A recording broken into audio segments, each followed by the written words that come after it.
ayyuhalladzina amanu taqullaha wa qulu qawlan sadaqakum a'malakum wa yaghfir lakum dzunubakum wa may yuti'illaha wa rasulahu faqad faza fawzan 'azima. Shadaqallahul 'azim wa sadaqa rasuluhul karim wa nahnu ala dzalika minasyahidin wasyakirin walhamdulillahi rabbil alamin.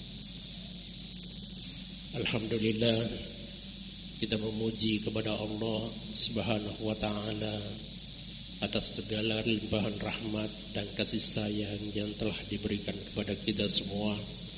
Semoga dengan limpahan rahmat dan kasih sayang ini kita berada dalam suasana ampunan dari Allah Subhanahu wa taala. Kita bersalawat dan bersalam atas junjungan Nabi kita Nabi Allah Muhammad sallallahu alaihi wasallam. Allahumma shalli wa sallim wa barik alaihi. Doa salawat yang senantiasa kita lantungkan, dan mudah-mudahan pahala daripada doa-doa salawat kita sebanyak orang-orang yang membaca doa-doa salawat, dan mudah-mudahan Allah memberikan pahala sebanyak makhluk yang diciptakan oleh Allah Subhanahu wa taala atas doa-doa salawat yang telah kita bacakan kepada baginda Rasulullah sallallahu alaihi wasallam. Itulah salah satu doa salawat yang dibacakan oleh salah seorang ulama yang sangat terkenal, ulama yang mengarang kitab Ad-Dalailul Khairat. Di dalam kitabnya menyebutkan, Allahumma shalli ala sayyidina Muhammadin wa ala alihi wa sahbihi wa sallim wa shalli ala sayyidina Muhammadin adada man shalla alaihi wa shalli ala sayyidina Muhammadin adada man lam yusalli alaihi wa shalli ala sayyidina Muhammadin adada man yuhalliluka wa yukabbiruka wa yumajjiduka salatan tadumu bidawami mulkillah. Doa salawat ini nilai pahalanya sama dengan sejumlah makhluk yang diciptakan oleh Allah Subhanahu wa taala.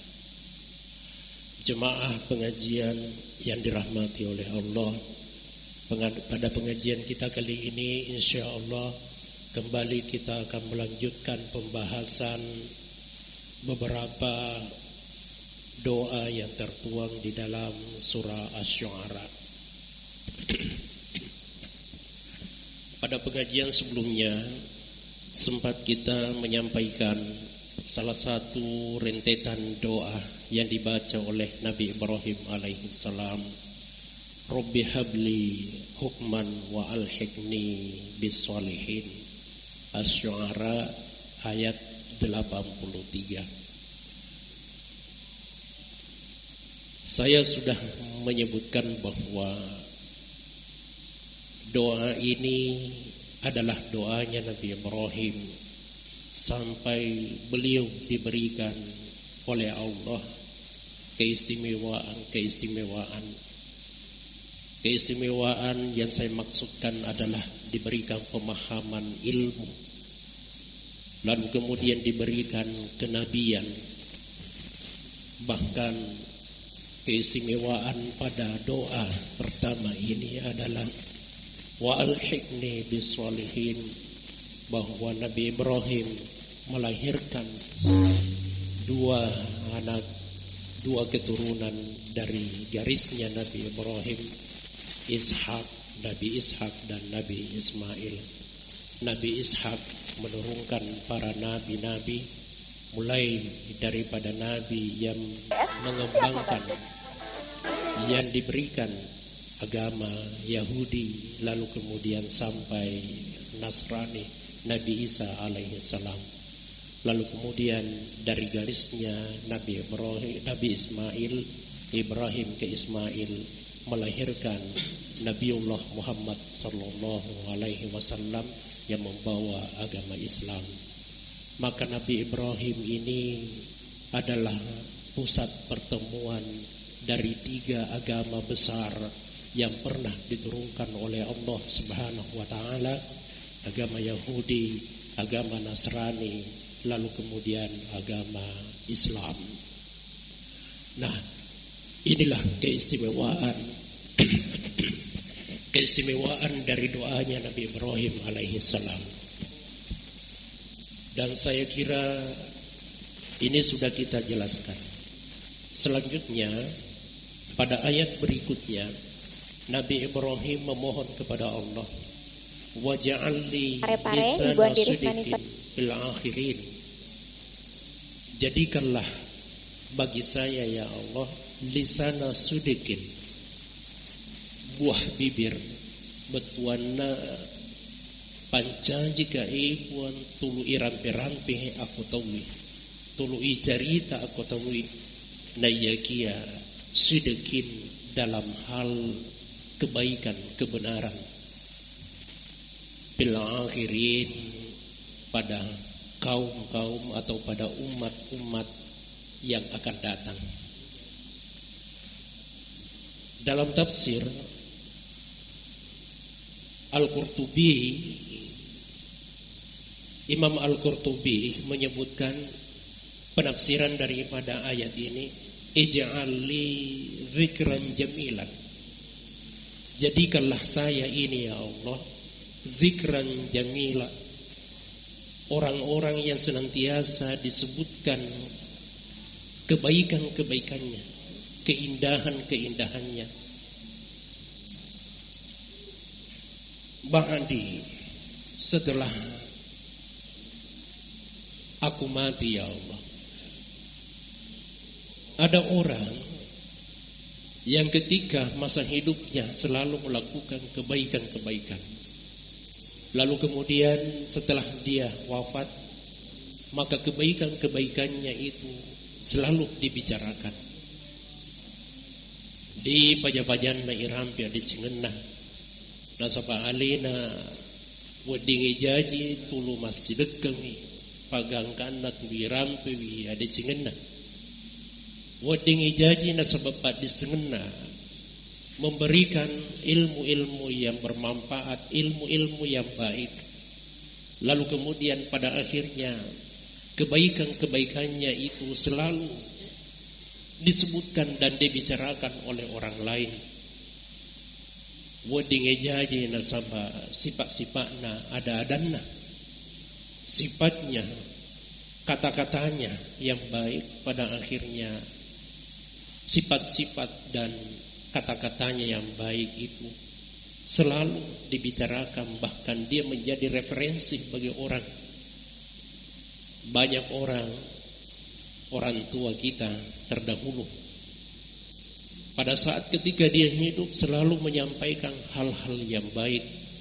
Lalu kemudian utuna matini di paja-pajanna irampe iru adadanna papasenna, petuah-petuahnya itu selalu dijadikan referensi. Padahal narikuma bicara ki makada tigi bagangka masikula itu namatan resikulana. Jenjang pendidikannya bukan jenjang pendidikan secara akademik, tapi pesan-pesannya itu adalah pesan-pesan baik. Pada badannya ini aku gini biasa kita temukan ada istilah lontara paseng, papasena turyuluta melalui lontara-lontara. Ada pesan-pesan yang mungkin disampaikan kepada kita, layakia pesan-pesan itu adalah pesan-pesan baik. Maka yewe wonna di paja-pajanna irampih na sebab papasena. Itulah yang dimaksud dengan lisana sidqin. Mudah-mudahan kita ini insyaallah narikona masing kipuang Allah Subhanahu wa taala.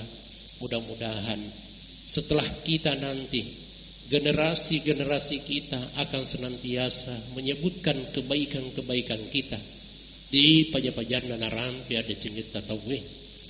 Itulah yang dimaksud waja'alli lisana sidqin.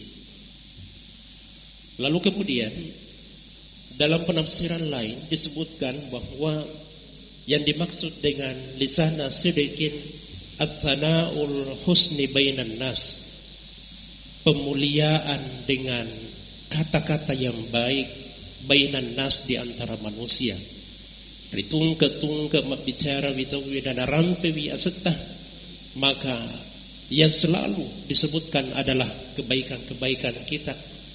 Azkuru bil khairi wat tana'i, ritungka-tungka nasing irampe wi asenna, maka selalu disebutkan al khair, kebaikan-kebaikannya, wat tana'i, dan kemuliaannya, at-thayyibi, yang baik, bil umamil atiyah, pada umat-umat yang akan datang atau generasi-generasi berikutnya.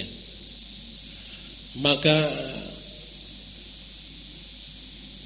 dikatakanlah, fawahabalahu minal ilmi wal hukmi, nasaba barakakenaiwi dua-duangi, maka diberikanlah sebagaimana yang diberikan kepada Nabi Ibrahim alaihissalam. Apa yang diberikan kepada Nabi Ibrahim? Fawahabalahu minal ilmi wal hukmi, diberikan kepadanya keistimewaan berupa keistimewaan ilmu pengetahuan, wal hukmi, keistimewaan dalam hal memahami dan melaksanakan hukum, wal hikami, dan keistimewaan dalam memahami ilmu-ilmu hikmah atau ilmu-ilmu rahasia. Jadi yewi dua-duanya tu panritata. Ritungke moto i masempajet tangga benih.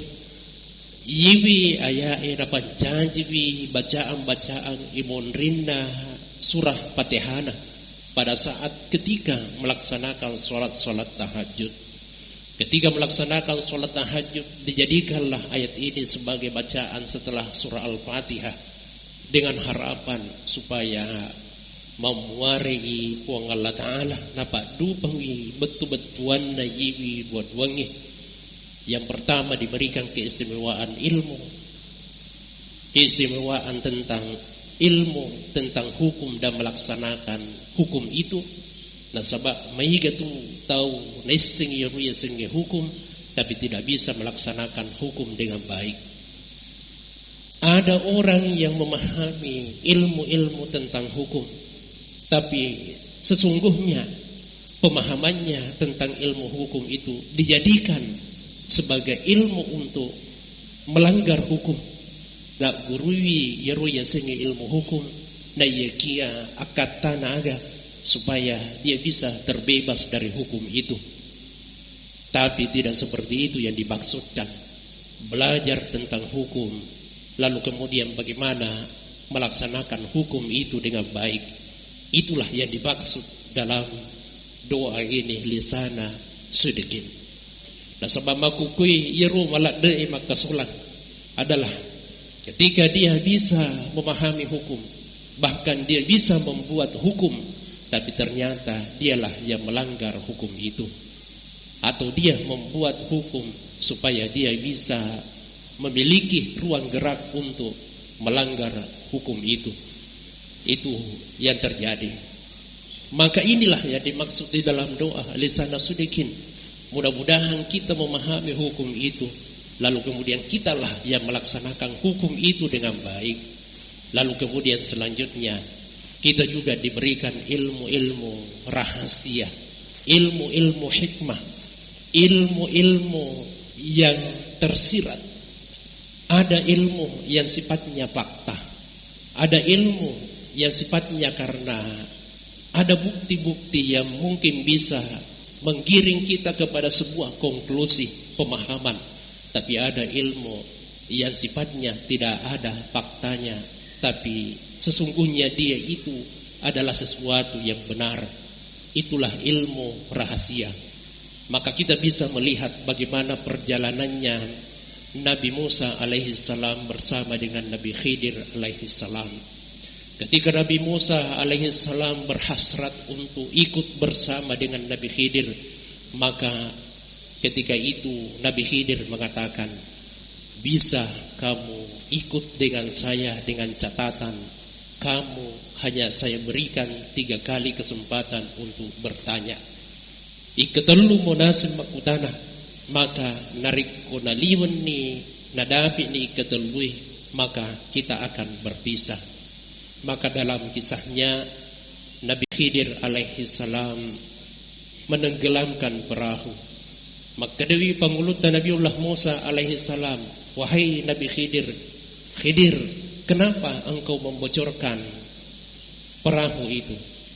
Maka dewi pangulutan Nabiullah Khidir alaihi salam, innaka lan tastati'a ma'iya sabra.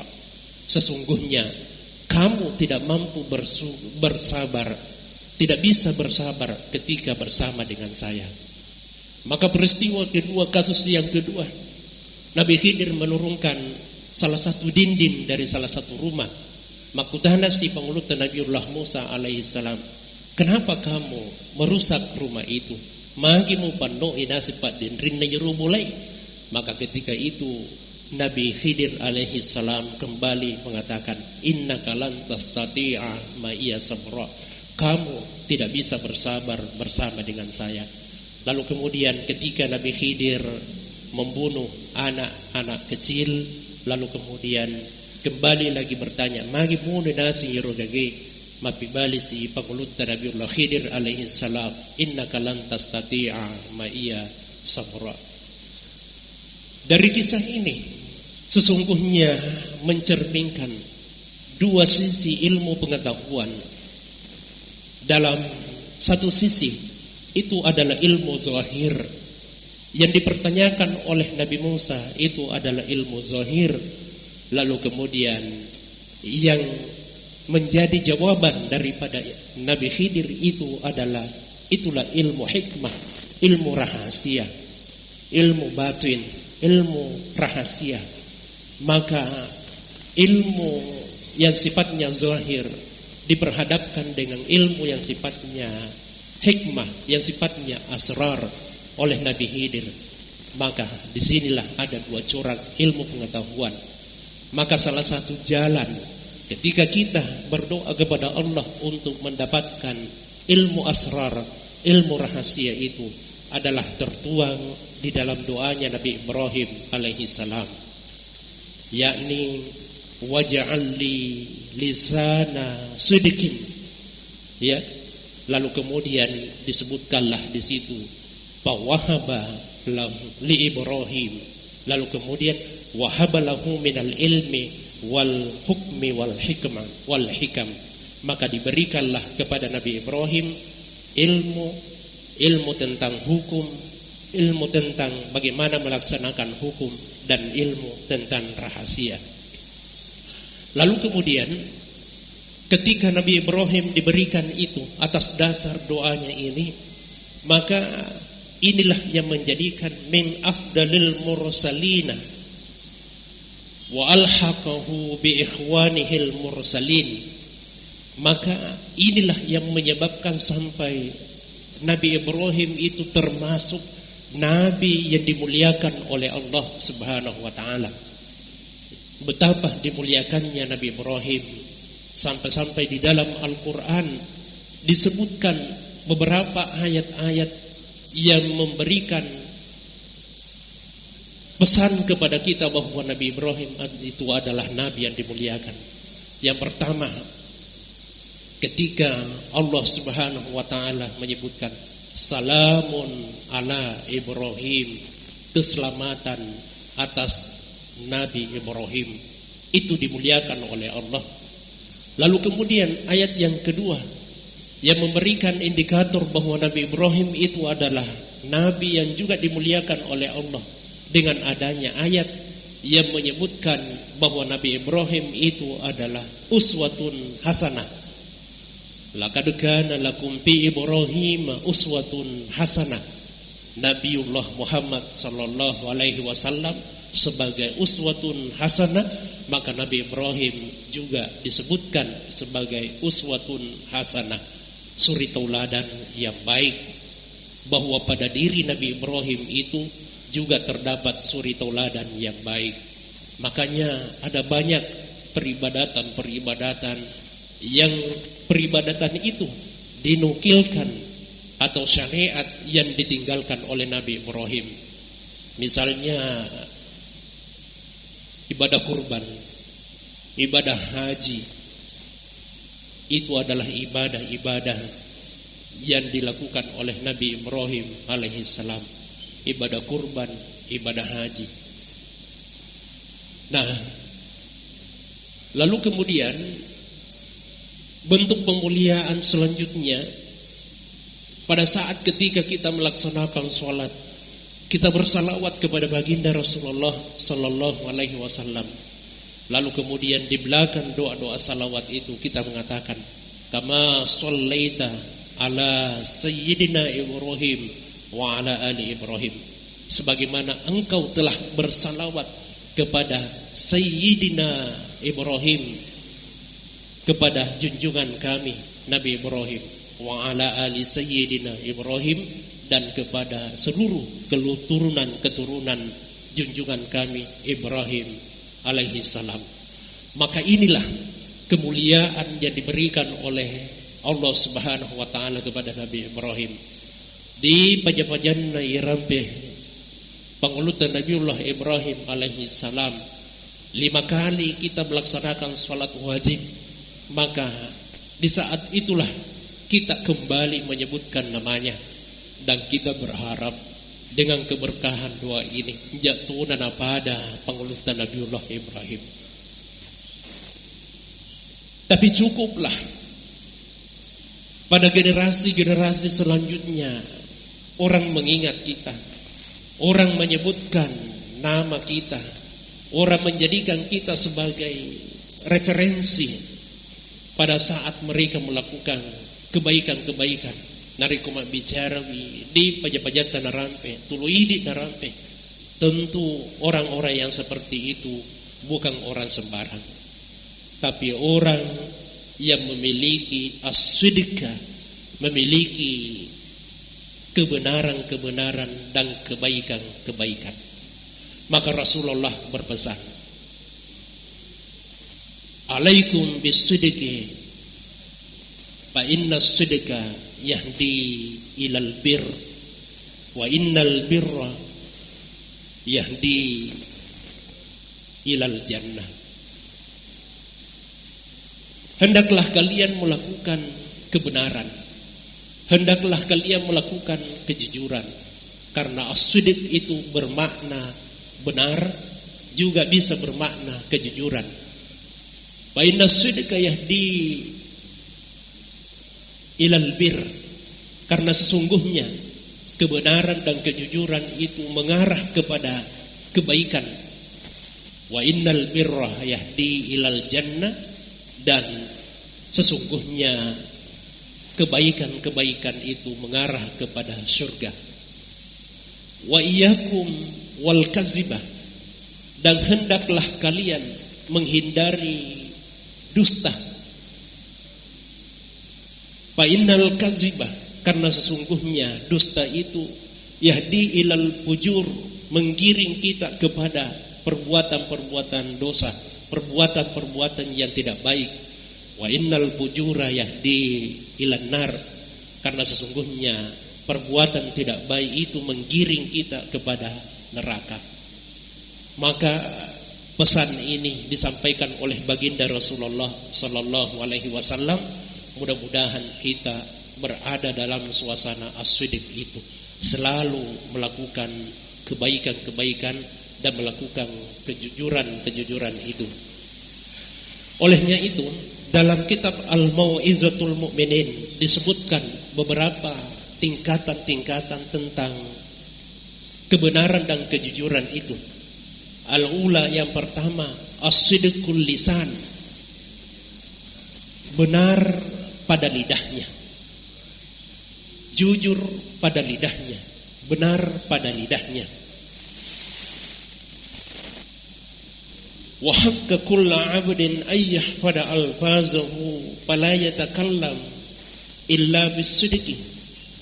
Sidqul lisan ini, benar pada lidah, jujur pada lidahnya, adalah sesuatu yang sangat dibenarkan dan sesuatu yang mutlak, yang wajib ala kulli 'abdin, bagi setiap hamba, ayyahfaza alfadahu, untuk memelihara lafaz-lafaz kalimat-kalimatnya. Fala yatakallamu illa bisidqi, maka dia tidak berkata-kata terkecuali hal-hal yang baik dan hal-hal yang benar. Lalu bagaimana sidqul lisan ini? Sidqul lisan yang pada umumnya yang kita pahami itu adalah berkata-kata jujur. Padahal sidqul lisan itu memiliki pemaknaan yang sangat luas sekali. Bukan hanya kata-kata jujur, tapi sidqul lisan, lisannya itu benar karena lisannya selalu mengucapkan kata-kata yang baik. Lidahnya itu dikatakan sidqul lisan karena lidahnya itu selalu mengeluarkan kalimat-kalimat mulia. Al-kalimatut thayyib, maka disebutkan di dalam Al-Qur'an, wa ilaihi yus'adul kalimut thayyib, dan kepadanya lah diangkat al-kalimut thayyib, kalimat-kalimat yang baik. Maka al-kalimut thayyib dalam penafsiran itu adalah az-zikru, ar-rampi-rampihan aku buang Allah Ta'ala. Jadi tania bahwa maka ada lempuk perkataan-perkataan jujur yang dimaksud dengan sidqul lisan, benar jujur dalam lidah, tapi jauh lebih luas pemaknaannya. As-sidqul lisan itu salah satu bagiannya adalah yaru lilana, di pajabajanna marampe-rampe aku buang Allah Ta'ala, lilana di pajabajanna baca Quran, maka itu masuk dalam kategori al-kalimut thayyib, kalimat-kalimat yang benar, kalimat-kalimat yang baik, kalimat-kalimat yang mulia. Kiki juga yebi agagai wuding ijaji pada saat ketika kita mengatakan la ilaha illallah, tangkalinga bisa dakku la ilaha illallah, lalu kemudian setelah saya berhenti berbicara, maka suara saya ini hilang, terdengi kalimatnya hilang sendirinya. Kita tidak tahu kijo kaye wonna lapalangnya urai urampe, tapi dalam keyakinan orang Islam itu sebagaimana yang tertuang di dalam ayat yus'adul kalimut thayyib, yibi kalimai de datuk de bawang na yakia yus'adu ipatarakka imenri aku buang Allah Ta'ala, liswi aku buang Allah Ta'ala yewonna al kalimut thayyib. Maka bagi kita ini, kalau Allah sudah mengijabah doa-doa kita, ya, nariko tulibaca ye duwangi napa barakka ibu Allah Ta'ala, ibu rinna yewi sempat tahajud illai lalu kupong Allah Ta'ala. Mari kita mohon kepada Allah, mudah-mudahan nantinya insya Allah kupale yewi wonna yulemu pa parakaya leta poli ko ada belewi kalimat-kalimat yang tidak baik itu.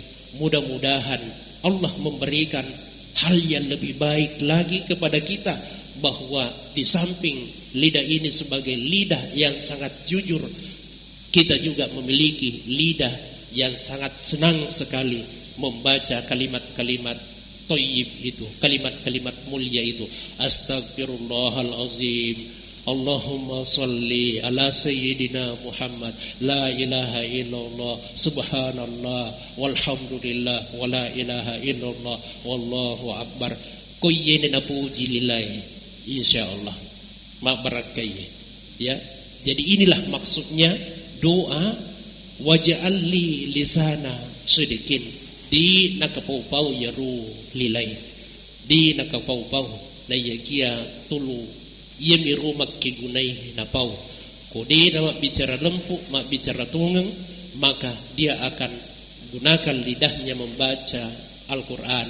Dia akan gunakan lidahnya untuk lebih banyak berzikir. Dia akan gunakan lidahnya untuk lebih banyak beristighfar. Dia akan gunakan lidahnya untuk lebih banyak memuji kepada Allah Subhanahu wa Ta'ala. Nah, mudah-mudahan kita masuk dalam kategori itu. Ya. Nah, sebab engkau tu tahu menyamang ina sedibab minadina nariku tulu kajak nami tahu ina cerita. Ya, ada orang yang merasa sangat senang ketika berbicara hal-hal yang tidak bermanfaat. Ketika dia membicarakan keburukan-keburukan orang lain.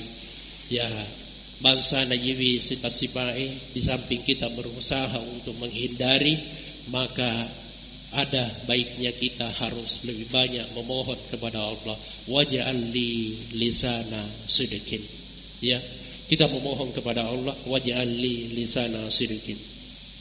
Lalu kemudian dalam Mau'izatul Mukminin kembali menyebutkan derajat yang kedua, tingkatan yang kedua dalam as-sidq itu, dalam kejujuran dan kebenaran itu adalah as-sidqu bin niyati wal iradah. Benar dalam niatnya. Tulu ngiru di nacakkania. Nariku basau kira di nacakkania. Malempu iru niatna. Dia sudah benar niatnya. Ya, nah sebab mega tu tahu. Weding ijaji. Napigau isi di jama-jama geluk teku geluk deru jama-jama na iya kia cakkania. Ya, niatnya itu berbaur, keinginannya itu berbaur. Makanya disinilah kemampuannya iblis untuk menjermuskan kita. Boleh jadi kita ini adalah orang yang sangat taat beribadah, tapi dengan mudahnya iblis itu merusak. Sedikit sekali saja dia geser niat kita, dia geser. Aka-aka jerita bawa mata kak biri, lalu kemudian ternyata kita memiliki niat yang salah. Nasolangi si ronda. Itu derajat yang kedua. Kita sudah berada di masjid, sudah berada dalam barisan-barisan saf. Lalu kemudian kita sholat Allahu Akbar. Maka lumu ye wonna niai. Tapi angkatu ria secakkan niat Allahu Akbar, tiba-tiba niatnya lain. Ada tendensi lain. Ada keinginan yang lain pada saat dia mengangkat takbirnya. Lalu nampak imam bismillah. Bismillahirrahmanirrahim. Bismillahirrahmanirrahim. Digamisengi. Apakah niat kita ikhlas ketika kita membaca bismillahirrahmanirrahim, ataukah kita hanya mau memperdengarkan keindahan basmalah kita kepada orang lain? Agar rendam iyaru bismillah ta yang kalina minu harapan-harapan kita di situ.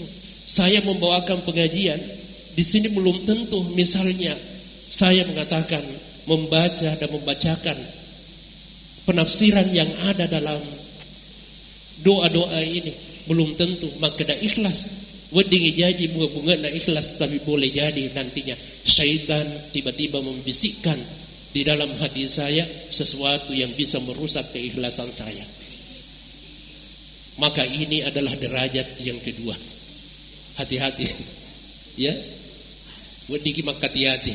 Maka disinilah penyampaian Imam Al-Ghazali dalam kitabnya Mau'izatul Mukminin, ya. Nah, persoalan ini nasabab maderime metapangka cakkania.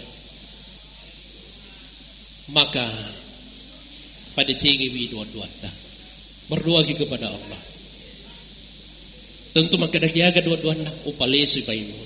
Dua-duana waj'al li lisana sidqin.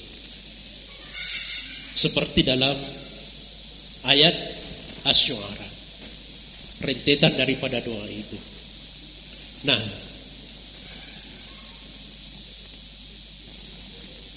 al-thalits sidqul azmi, benar tekadnya. Agak kira-kira bahasa ujian aku pakai tekad. Sidqul azmi. Jadi yeruniae di samping niat itu ada tekad. Kira-kira mirip-mirip dengan cita-cita. Ya. Akata, cita-citana. Jadi niatnya sudah bagus, lalu kemudian cita-citanya ke depan juga bagus, sudah benar dan jujur. Ya. Kok misalnya ibigau isit di ada cengel lalu kemudian tiba-tiba yeruna niata akatata tekata nanti itu adalah tekad yang tidak baik. Maka dei masulangnya itikana ya. Hindi ko gi maka da masulangnya itikana. Yeru itikana masulang. Nah, maka ini juga harus dipelihara. Menurut Imam Al-Ghazali, yang mana nanasa di makasulang. Lalu kemudian selanjutnya adalah as-sidqu bil amal, jujur dalam hal berbuat, benar dalam hal perbuatan, ya, benar dalam hal perbuatan. Nah, ini yang susah. Banyak orang yang melakukan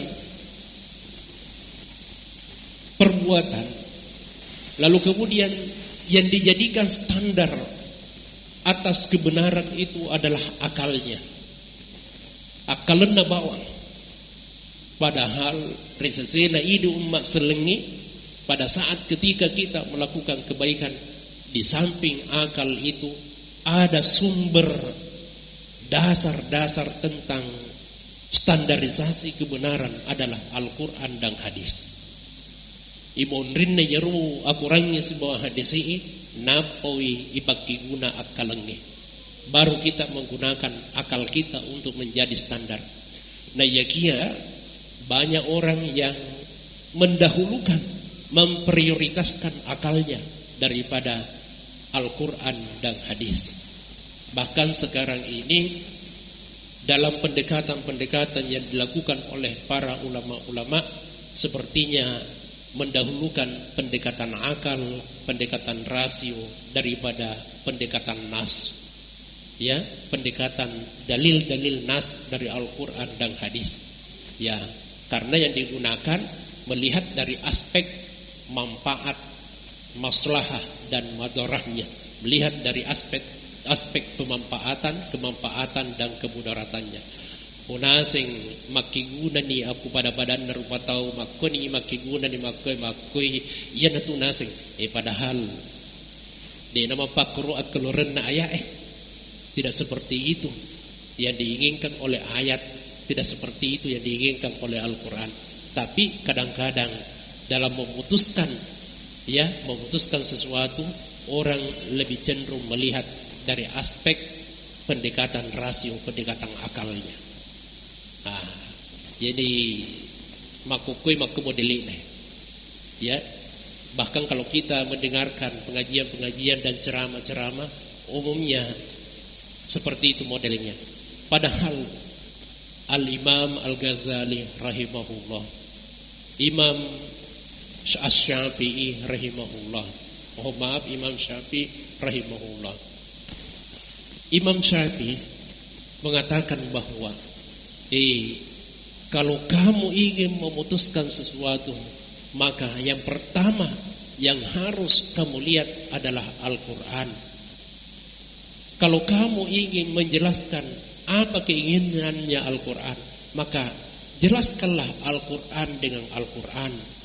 Narikudi pemuruntu inasin penjelasannya melalui Al-Quran dengan Al-Quran, maka carilah penjelasannya Al-Quran dengan hadis. Kupura sinasa yaru kay Al-Quran bil hadis, maka disi muruntu iritujunna yaru hadisi, maka jelaskanlah Al-Quran bil akli dengan akal. Kenapa ni buat dimakiguna yaru akalan? Tapi makukui maderi ang kaya naman nasa ayat akan tetapi yang digunakan adalah akalnya untuk memahami itu, untuk menentukan hukum-hukumnya, apanya dan lain-lain sebagainya. Inilah sekarang yang banyak terjadi. Ya, makanya sekarang ini kembali saya menyampaikan, perbanyaklah memohon kepada Allah Subhanahu wa ta'ala. Itu kuncinya. Sebab makukui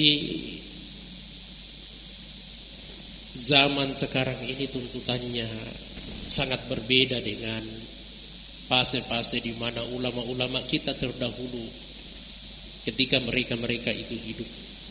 Tantangannya tentang ilmu pengetahuan, tantangannya terhadap filsafat dan ilmu pengetahuan itu belum terlalu berat. Tapi sekarang ini generasi-generasi kita itu tantangannya cukup berat. Di mana peradaban sekarang ini, peradaban kita perkembangannya luar biasa karena terjadi asimilasi, ya, terjadi percampuran antara peradaban dan budaya-budaya yang boleh jadi budaya itu dari luar berbaur dengan budaya-budaya kita. Tentu kita tertantang dalam persoalan ini. Maka satu-satunya jalan taparakai kurang hadisi pura biar wagage aril ludwaki kebuang Allah Subhanahu wa taala. Kita harus banyak-banyak berdoa kepada Allah. Bangunlah di tengah malam memohon kepada Allah. As-sabirina was-sadiqina wal mumpikina wal mustaghfirina bil ashar, yang akan disaksikan oleh Allah syahidallah dan akan disaksikan oleh malaikat adalah siapa?